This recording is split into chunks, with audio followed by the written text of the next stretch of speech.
Okay, welcome to my short video and slides on my coaching philosophy. So first thing I did was to develop a personal coaching mission statement. It's the red text at the bottom. It basically says a data-driven approach where I can work to provide opportunities for players to develop and grow their soccer and life attributes in a safe, enjoyable environment. Felt it was important to highlight that my personal mission statement should be consistent or lie within my club and team mission statement. And so my club says, our mission with the Newmarket Soccer Club has always been a place to create a community where people can come together over their love of soccer. So, why do I coach? Well, mostly it's because I recognize the benefits I received from competing at a high level, albeit in a different sport. Through combinations of these experiences, I found myself in a position right now where I am able to volunteer and contribute to my immediate and my broader communities. So, coaching is a chance to give young people opportunities to develop their skills that will facilitate their own success as individuals and really allow them at least the option to consider positively impacting their own communities. Life prevents Life presents opportunities during our youth that really help shape who we become. And how we react and learn from these events is something that can be influenced by teachers, parents, and coaches. So, helping people identify these events, evaluate the implications of various reactions, is really what motivates me to continue to coach. And what gives me the greatest satisfaction is when I hear one of the players say, "Hey, I did X and it resulted in Y." And it's not so much that they accomplished something, that is great, but it's more that they're starting to understand and learn how they themselves learn. So, some of the core values that are very important to me, first one is grit, and you can be defined as passion and perseverance for long term goals. It involves sustained effort and commitment over time, even in and especially in the face of challenges. Some of the research suggests that grit is a better predictor of success than IQ, talent, or other traditional measures. Another core value is courage, and that is persuading players to be brave enough to take risks and eventually turn that courage into confidence. Some more research finds that both courage and confidence were associated with positive academic outcomes. And I do believe that sport is consistent with this for all of the exact same reasons. And last core value is communication. It's part of what it's is to be a human. It's one of the major factors we've become such a successful species on the planet.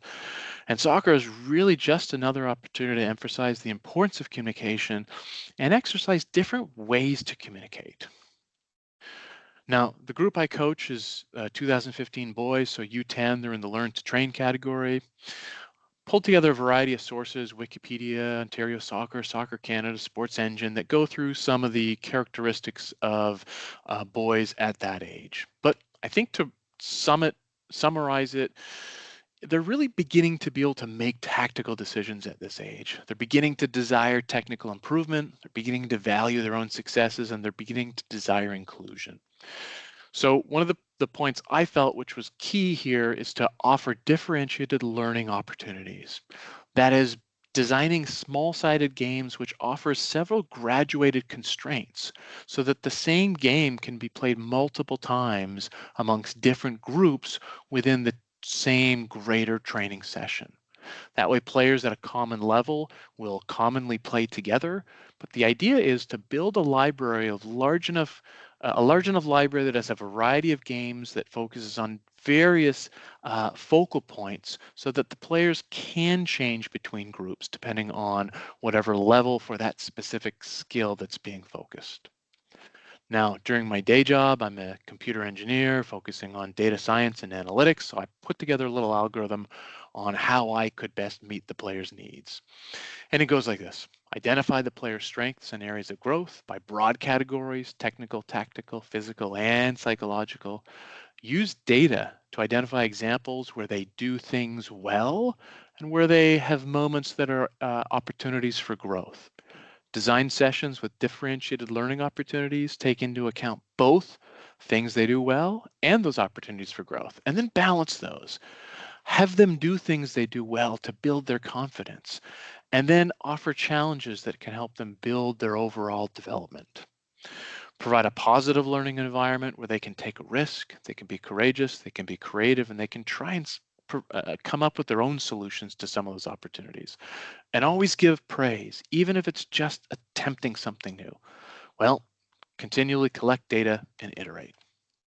Lastly is my coaching style, and it's really the goal is to be transformational, that is engaged and effective.